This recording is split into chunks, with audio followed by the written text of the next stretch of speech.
They're often exploited because of addiction, mental health problems or learning difficulties.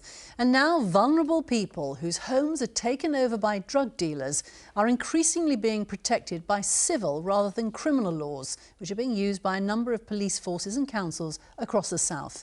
Our Home Affairs correspondent Nikki Mitchell reports. Quick wander upstairs. Go on then. I'll wait here. I just got to sit there in a minute. The first call of the day for one of Swindon's neighbourhood teams. They're checking Pauline's house for unwanted visitors. So I used to drink a lot. Pauline's home was being used by alcoholics and drug users rather than dealers. People started to come here and then they brought other people and I didn't even know they was here because I was in hospital. And then the council lady, she said, do you want to close your order? I didn't have to and I said, yeah, because I can't handle them, keep coming here. The police call what happened to Pauline cuckooing, her house having been invaded just as a cuckoo invades the nests of other birds for its chicks. The usual culprits are drug dealers, as was the case at this flat in Dorset. The gang found here were suspected of running drugs across county lines. Back in Swindon, Paul and Nick check on a flat where drugs and a weapon were found.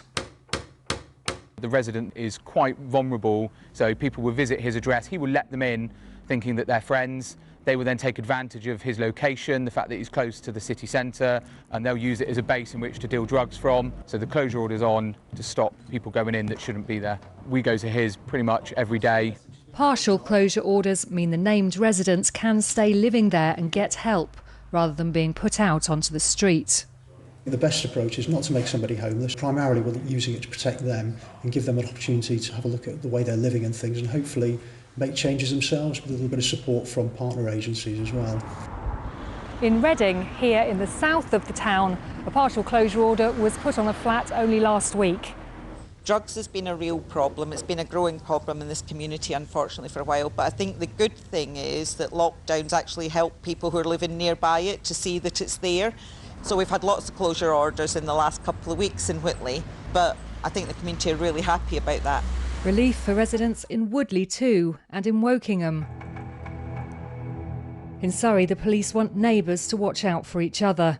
They found one vulnerable resident had been forced to sleep in a dog's bed in their own kitchen by drug dealers. They're quite horrific, but we're not naive to think you shut one, another one doesn't open up.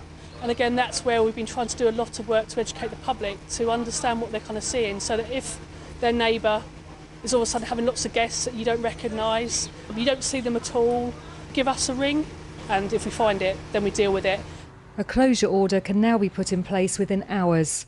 Witnesses give evidence to the police, avoiding the stress of having to go to court themselves. Any problems, just give us a call, all right? They're good for me really, because if somebody comes, they get rid of them, wouldn't it? That's, you know, good idea, isn't it? Properties can be and are shut permanently if problems persist. Nikki Mitchell, BBC South Today.